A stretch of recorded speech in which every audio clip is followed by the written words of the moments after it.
গুম, মানবাধিকার ও দুদক সহ গুরুত্বপূর্ণ অধ্যাদেশগুলো আইনে পরিণত না করে পেছনে হাঁটার ইঙ্গিত দিচ্ছে সরকার। এমন মন্তব্য টিআইবি নির্বাহী পরিচালক ইফতেখারুজ্জামানের। দুপুরে ধানমন্ডিতে সংস্থাটির কার্যালয়ে সংবাদ সম্মেলনে এই মন্তব্য করেন তিনি। বলেন, অনেক অধ্যাদেশ উদ্দেশ্যমূলকভাবে দুর্বল করা হয়েছে।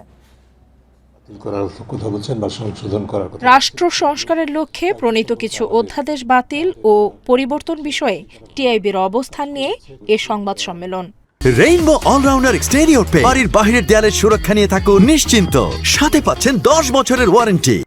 133টি অধ্যাদেশের মধ্যে 98টিকে আইনে পরিণত করার সিদ্ধান্তকে সাধুবাদ জানায় প্রতিষ্ঠানটি।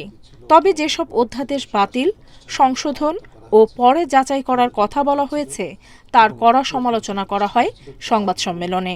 সুপ্রিম কোর্ট সচিবালয়ে বিচারপতি নিয়োগ সহ 3টি অধ্যাদেশ রহিত করা বিচার বিভাগের স্বাধীনতা বাতিলের নামান্তর বলে মন্তব্য করা হয়।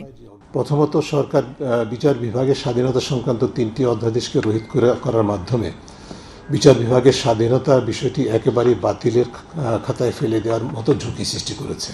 এর ফলে একটা জিনিস পরিষ্কার যে আসলে সরকার বিচার বিভাগের স্বাধীনতা সম্পর্কে সত্যিকার অর্থে কতটুকু কমিটমেন্ট আছে, এই প্রশ্নটা উত্থাপিত হওয়াটা যৌক্তিক।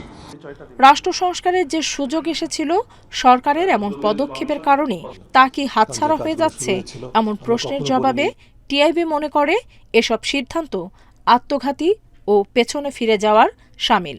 মানবাধিকার, দুর্নীতি দমন, গুম প্রতিরোধ সংক্রান্ত গুরুত্বপূর্ণ বিষয়গুলোর দিকে ক্ষেত্রে পিছনে হাঁটার ইঙ্গিত দিচ্ছে, যা দেশের আইনের শাসন, ন্যায় বিচার, মানবাধিকার প্রতিষ্ঠা এবং দুর্নীতি দূরকরণে প্রাতিষ্ঠানিক ভিত্তি শক্তিশালী করার ক্ষেত্রে কাজ করতে পারত বা করার ইখতিয়ার রয়েছে বা সম্ভাবনা রয়েছে। টিআইবির মতে 5 আগস্ট পরবর্তী সময়ে যে সম্ভাবনা তৈরি হয়েছিল তা এখন ধীরে ধীরে ফিকে হয়ে যাচ্ছে। নুরসেলিনা শিউলি, ইন্ডিপেন্ডেন্ট নিউজ, ঢাকা।